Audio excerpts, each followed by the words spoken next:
Hi friends, welcome back to my YouTube channel. ಆರೋಗ್ಯದ ಅಡುಗೆ ಮನೆಗೆ ಸ್ವಾಗತನ ಬಯಸ್ತಾ ನಾನು ಶೋಭಾ. ಇವತ್ತಿನ ನಮ್ಮ ಒಂದು ಆರೋಗ್ಯದ ಅಡುಗೆ ಮನೆಯಲ್ಲಿ ಮಾಡ್ತಾ ಇರುವಂತಹ ವಿಶೇಷವಾದಂತಹ ಹಾಗೆಯೇ ಐ ಪ್ರೋಟೀನ್ ರಿಚ್ಚಲ್ಲಿ ಇರೋವಂತಹ ಒಂದೊಳ್ಳೆ ಬ್ರೇಕ್ಫಾಸ್ಟನ್ನು ಮಾಡ್ತಾ ಇದ್ದೀನಿ.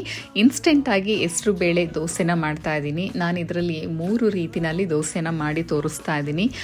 ಕ್ರಿಸ್ಪಿಯಾಗಿ ಬೇಕು ಅನ್ನೋದಾದರೆ ಖಂಡಿತವಾಗ್ಲೂ ಮಸಾಲೆ ದೋಸೆ ಥರನೇ ಬರುತ್ತೆ. ನೀವು ಆ ಒಂದು ರೀತಿನಲ್ಲೂ ಕೂಡ ಮಾಡ್ಕೊಳ್ಬೋದು ಅಥವಾ ಸಾಫ್ಟಾಗಿ ಕೂಡ ಮಾಡ್ಕೊಳ್ಬೋದು. ಇದಕ್ಕೆ ಯಾವುದೇ ರೀತಿ ಅಕ್ಕಿನ ನೆನೆಸಿ, ಉದ್ದಿನ ಬೇಳೆನ ನೆನೆಸಿ ಇದನ್ನು ರುಬ್ಬಿ ಮಾಡೋ ಅಂಥದ್ದು ಏನೂ ಇಲ್ಲ. ತುಂಬಾ ಸುಲಭವಾಗಿ ಒಂದು 5 ನಿಮಿಷದಲ್ಲಿ ದೋಸೆ ತಿನ್ನಬೇಕು ಅನ್ನೋರು ಕಣ್ಣು ಮುಚ್ಚಿ ಬೇಗನೆ ಮಾಡ್ಕೊಂಡು ತಿನ್ಬೋದು. ಅಷ್ಟು ಟೇಸ್ಟಿಯಾಗಿರುತ್ತೆ, ಅಷ್ಟೇ ಹೆಲ್ತಿ ಕೂಡ. ತುಂಬ ಅಂದರೆ ತುಂಬಾ ಚೆನ್ನಾಗಿರುತ್ತೆ. ನೀವು ಕೂಡ ಒಂದ್ಸಲ ಈ ರೆಸಿಪಿನ ಟ್ರೈ ಮಾಡಿ. ಹಾಗೆ ಮೊದಲನೇ ಬಾರಿ ನನ್ನ ಚಾನಲ್ನ ನೋಡ್ತಾ ಇರೋರು ನನ್ನ ಚಾನಲ್ ಪ್ಲೀಸ್ ಸಬ್ಸ್ಕ್ರೈಬ್ ಮಾಡ್ಕೊಂಡು ನೋಡಿ. ವಿಡಿಯೋ ಇಷ್ಟ ಆದಲ್ಲಿ ಲೈಕ್ ಕೂಡ ಮಾಡಿ. ಬನ್ನಿ, ನಾನಿವಾಗ ಹೆಸರು ಬೇಳೆ ದೋಸೆನ ಮಾಡೋದು ಹೇಗೆ ಅಂತ ತಿಳಿಸ್ಕೊಡ್ತಾ ಇದ್ದೀನಿ. ನೋಡಿ, 1 ಕಪ್ಪಷ್ಟು ನಾನಿಲ್ಲಿ ಹೆಸರು ಬೇಳೆನ ಹಾಕ್ಕೊಳ್ತಾ ಇದ್ದೀನಿ ಒಂದು ಪಾತ್ರೆಗೆ. ನೀವಿಲ್ಲಿ ಹೆಸರು ಬೇಳೆನ ತೊಗೊಳೋದಕ್ಕಿಂತ ಮುಂಚಿತವಾಗಿ ಒಂದು ಸಲ ಚೆಕ್ ಮಾಡ್ಕೊಳ್ಳಿ, ಅಂದರೆ ಕ್ಲೀನಾಗಿದೆಯಾ ಏನು ಅಂತ ಅಂದ್ಬಿಟ್ಟು. ನಂತರ ಇದನ್ನು ಒಂದು 2 ಬಾರಿ ಆದರೂ ನಾವು ಇದನ್ನು ತೊಳ್ಕೊಳ್ಬೇಕಾಗುತ್ತೆ. ನೋಡಿ, ಇದನ್ನು ನಾನು ತೊಳೆದು ಜಸ್ಟ್ ಒಂದು 10 ನಿಮಿಷ ನಾನು ಇದನ್ನು ಹಾಗೆ ಬಿಡ್ತಾ ಇದ್ದೀನಿ. ನೋಡಿ, ಇದು ರೆಡಿ ಆಯ್ತಿದೆ. ಒಂದು 10 ನಿಮಿಷ ಬಿಟ್ಟರೆ ಸಾಕು. ಅಥವಾ ನಿಮಗೆ ಟೈಮ್ ಇಲ್ಲ ಅನ್ನೋದಾದರೆ ನೀವೇನು ಗೊತ್ತಾ ಮಾಡಿ, ಸ್ವಲ್ಪ ಬಿಸಿನೀರಿದ್ದರೆ ನೀವು ಬಿಸಿನೀರು ಕೂಡ ನೀವು ಹಾಕಿ ಬೇಗನೆ ಇದನ್ನು ನೆನೆಸಿ ಮಾಡ್ಕೊಳ್ಬೋದು. ನೋಡಿ, ಇವಾಗ ಮತ್ತೊಮ್ಮೆ ನಾನು ಇದನ್ನು ತೊಳೆದು ಬಿಟ್ಟು ಆ ನೀರಿನ ಅಂಶ ಎಲ್ಲ ತೆಗೆದು ಇದನ್ನು ಒಂದು ದೊಡ್ಡ ಜಾರಿಗೆ ಹಾಕ್ಕೊಳ್ತಾ ಇದ್ದೀನಿ.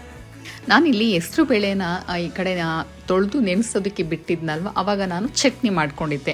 ನೀವೇನು ಗೊತ್ತಾ ಮಾಡಿ, ಇದು ಒಂದು 5 ನಿಮಿಷ, ಅದೊಂದು 5 ನಿಮಿಷದಲ್ಲಿ ಅಂದರೆ ಚಟ್ನಿ ದೋಸೆನ ಒಂದೇ ಸಲ ನೀವು ಮಾಡ್ಕೊಳ್ಬೋದು. ಇವಾಗ ಜಾರಿಗೆ ನೋಡಿ 1 ಕಪ್ಪಷ್ಟು ಅಕ್ಕಿ ಹಿಟ್ಟು, ಇದು ಮನೆದೇನೆ. ಇದು ಅಕ್ಕಿನ ನಾನು ತೊಳೆದು ಒಣಗಿಸಿ ನಂತರ ಇದನ್ನು ಮಿಷಿನಿಗೆ ಕೊಟ್ಟು ಜರಡಿ ಮಾಡಿ ನಂತರ ನಾನಿಲ್ಲಿ ಬಳಸ್ತಾ ಇರೋದು. ನಾನಿಲ್ಲಿ ಅರ್ಧ ಕಪ್ಪು ಅಕ್ಕಿ ಹಸಿಟ್ಟನ್ನ ಸೇರಿಸಿ 1 ಗ್ಲಾಸಷ್ಟು, ಅಂದರೆ ನಿಮ್ಗೆ ಇಲ್ಲಿ ನೀರು ಎಷ್ಟು ಬೇಕೋ ಅಷ್ಟನ್ನು ನೀವು ಇಲ್ಲಿ ಬಳಸಿ ನೋಡಿ ಈ ಥರ ಫೈನಾಗಿ ನಾವು ರುಬ್ಕೊಳ್ಬೇಕಾಗತ್ತೆ. ಇವಾಗ ರುಬ್ಬಿದಾಗಿದೆ. ಇದನ್ನು ಈಗ ಪಾತ್ರೆಗೆ ಸೇರಿಸ್ಕೊಳ್ತಾ ಇದ್ದೀನಿ.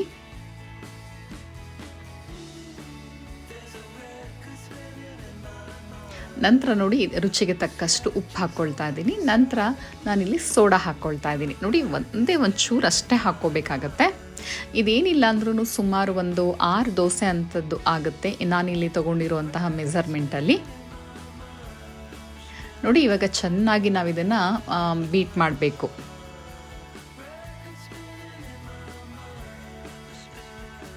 ತುಂಬ ಜಾಸ್ತಿ ನೀರನ್ನು ಹಾಕ್ಕೊಳಕ್ಕೆ ಹೋಗಬೇಡಿ. ಸ್ವಲ್ಪ ಇದು ನೋಡಿ, ನೀವು ದೋಸೆ ಮಾಡ್ತಿರಲ್ವ, ಹಿಟ್ಟು ಪ್ರಮಾಣ ಹೇಗಿರುತ್ತೆ ಅನ್ನೋದು ಗೊತ್ತಲ್ವ, ಅದೇ ಒಂದು ಹದದಲ್ಲಿ ನಾವು ಇದನ್ನು ಕಲಿಸ್ಕೊಳ್ಬೇಕಾಗತ್ತೆ. ನೋಡಿ, ರೆಡಿ ಹಾಗೆ ಹೋಯಿತು ಇದು. ನೀವು ಹೆಸರು ಬೇಳೆನ ತೊಳೆದು ನೀವು ನೆನೆಸಿಟ್ಬಿಟ್ಟು ಈ ಕಡೆ ಚಟ್ನಿ ಮಾಡ್ಕೊಂಡ್ಬಿಟ್ರೆ ನೀವು ದಿಢೀರಾಗಿ ನೋಡಿ ದೋಸೆನ ಮಾಡ್ಕೊಳ್ಬೋದು. ಇವಾಗ ನೋಡಿ, ತವಾ ಇವಾಗ ಕಾದಿದೆ. ಇವಾಗ ನಾನು ದೋಸೆ ಹಾಕ್ಕೊಳ್ತಾ ಇದ್ದೀನಿ. ಇದು ಮೊದಲನೇ ವಿಧಾನದಲ್ಲಿ ನೋಡಿ ನಾನು ಇದನ್ನು ಕ್ರಿಸ್ಪಿಯಾಗಿ ತೋರಿಸ್ತಾ ಇದ್ದೀನಿ. ನೀವು ಮಸಾಲೆ ದೋಸೆ ಹೊರಗಡೆ ಹೇಗೆ ತಿಂತೀರ ಹೋಟೆಲ್ನಲ್ಲಿ, ಅದೇ ಸ್ಟೈಲ್ನಲ್ಲೇ ನಾವು ಮನೆಯಲ್ಲೂ ಕೂಡ ನಾವು ಹೆಸರು ಬೇಳೆನ ಬಳಸಿ ನಾವು ಹೆಸರು ಬೇಳೆ ಮಸಾಲೆ ದೋಸೆ ಕೂಡ ನಾವಿಲ್ಲಿ ಮಾಡ್ಕೊಳ್ಬೋದು. ಇದಕ್ಕೆ ನೋಡಿ 1-2 ಟೇಬಲ್ ಸ್ಪೂನು ನಾನು ತುಪ್ಪ ಹಾಕ್ಕೊಳ್ತಾ ಇದ್ದೀನಿ. ಇದನ್ನು ಇವಾಗ ಮುಚ್ಚಿ ಜಸ್ಟ್ ಒಂದೇ 1 ನಿಮಿಷ ನಾನು ಇದನ್ನು ಬೇಯಿಸ್ಕೊಳ್ತಾ ಇದ್ದೀನಿ. ಫ್ಲೇಮ್ನ ನಾನು ಸ್ವಲ್ಪ ಮೀಡಿಯಮ್ ಫ್ಲೇಮಾಗಿ ಇಟ್ಕೊಂಡಿದ್ದೀನಿ. ನೋಡಿ, ನಾನಿದು ಜಸ್ಟ್ 1 ಸೈಡ್ ಅಷ್ಟೇ ಬೇಯಿಸ್ಕೊಂಡಿರೋದು.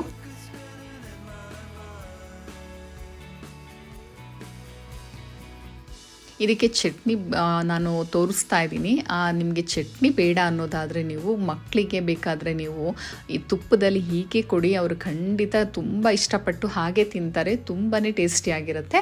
ಇವಾಗ ನೋಡಿ, 1 ದೋಸೆ ಆಯಿತು. ಇವಾಗ ನೆಕ್ಸ್ಟು 2ನೇ ದೋಸೆ ಹಾಕ್ಕೊಳ್ತಾ ಇದ್ದೀನಿ. ನನಗೆ ಕ್ರಿಸ್ಪಿಯಾಗಿ ಬೇಡ, ನನಗೆ ಸ್ವಲ್ಪ ಸ್ಮೂತಾಗಿ ಬೇಕು ಅನ್ನೋದಾದರೆ ನೋಡಿ ಈ ರೀತಿಯಾಗಿ ಮಾಡ್ಕೊಳ್ಳಿ.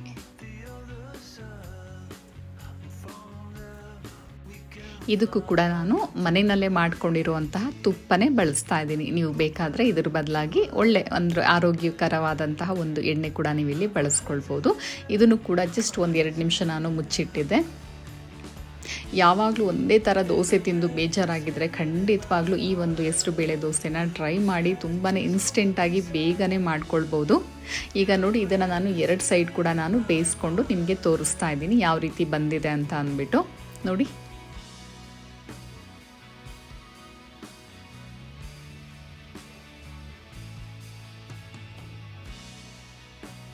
ಇದು 2ನೇ ದೋಸೆ ರೆಡಿಯಾಗಿದೆ.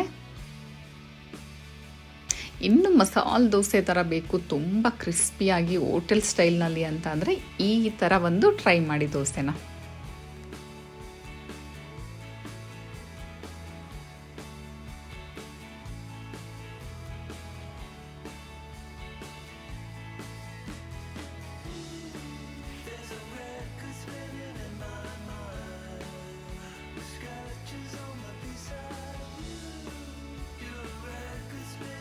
ನಾನಿಲ್ಲಿ 2 ಸೈಡು ಕೂಡ ನಾನು ಬೇಯಿಸ್ಕೊಂಡು ನಿಮಗೆ ತೋರಿಸ್ತಾ ಇದ್ದೀನಿ.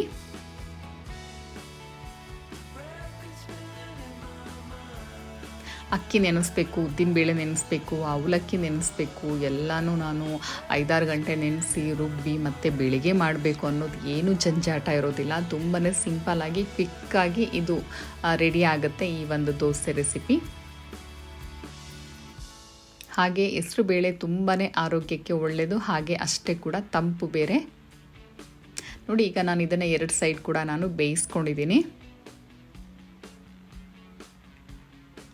ಅಥವಾ ನೀವು ಇನ್ನೂ ಚಿಕ್ಕದಾಗಿ ಮಾಡ್ಕೋಬೇಕು ಅನ್ನೋದಾದರೆ ಖಂಡಿತವಾಗ್ಲೂ ಮಾಡ್ಕೊಳ್ಳಿ. ಹಾಗೆಯೇ ನೋಡಿ, ಇದನ್ನು ಕೂಡ ಈ ರೀತಿಯಾಗಿ ಫೋಲ್ಡ್ ಮಾಡ್ಕೊಳ್ಳಿ, ತುಂಬಾ ಚೆನ್ನಾಗೂ ಕೂಡ ಕಾಣುತ್ತೆ. ನೋಡಿ, ಒಂದು ದೋಸೆಗೆ ನಾನು ಬಳಸಿರೋಂಥದ್ದು ಹೆಸರುಬೇಳೆ, ಅಕ್ಕಿ ಹಿಟ್ಟು, 2 ಪದಾರ್ಥ. ನೋಡಿ ಎಷ್ಟು ಬಣ್ಣ ಕೂಡ ಯಾವ ರೀತಿ ಕಾಣಿಸ್ತಾ ಇದೆ ಅಂತ, ಒಳ್ಳೆ ಶೈನಿಯಾಗಿ ಕಾಣಿಸ್ತಾ ಇದೆ. ಇದು ಕೂಡ ರೆಡಿಯಾಗಿದೆ. ಇದನ್ನು ನಾನು ಇವಾಗ ಪ್ಲೇಟಿಗೆ ಸರ್ವ್ ಮಾಡ್ಕೊಳ್ತಾ ಇದ್ದೀನಿ.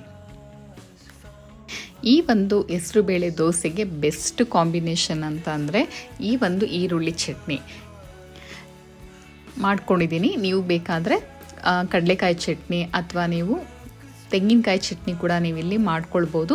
ಹಾಗೆ ಈ ಒಂದು ಚಟ್ನಿ ರೆಸಿಪಿನ ನಾನು ನೆಕ್ಸ್ಟ್ ವಿಡಿಯೋದಲ್ಲಿ ಹಾಕ್ತೀನಿ, ಮರಿದೇನೆ ಈ ಒಂದು ರೆಸಿಪಿನ ನೀವು ಟ್ರೈ ಮಾಡಲೇಬೇಕಾಗುತ್ತೆ. ನೀವು ಇದಕ್ಕೆ ಒಗ್ಗರಣೆ ಕೂಡ ಕೊಟ್ಕೊಳ್ಬೋದು, ಅಥವಾ ಬೇಡ ಅನ್ನೋದಾದರೆ ನೀವು ಇದೇ ರೀತಿಯಲ್ಲಿ ನೀವು ಮಾಡ್ಕೊಳ್ಬೋದು. ಅದನ್ನು ಕೂಡ ನಾನು ತಿಳಿಸ್ಕೊಡ್ತೀನಿ. ನೋಡ್ತಾ ಇದ್ದೀರಲ್ಲ ದೋಸೆ ಯಾವ ರೀತಿ ಕ್ರಿಸ್ಪಿಯಾಗಿ ಬಂದಿದೆ ಅಂತ ಅಂದ್ಬಿಟ್ಟು, ಬಾಯಲ್ಲಿಟ್ಟರೆ ಕರಗುತ್ತೆ ಸ್ನೇಹಿತರೆ, ಅಷ್ಟು ಚೆನ್ನಾಗಿ ತುಂಬಾ ಚೆನ್ನಾಗಿರುತ್ತೆ. ಒಂದು ಸಲ ರೆಸಿಪಿನ ಟ್ರೈ ಮಾಡಿ. ಹಾಗೆ ಈ ವಿಡಿಯೋ ನಿಮ್ಗೆ ಹೇಗೆ ಅನ್ನಿಸ್ತು ಅನಿಸಿಕೆಯನ್ನು ತಿಳಿಸಿ.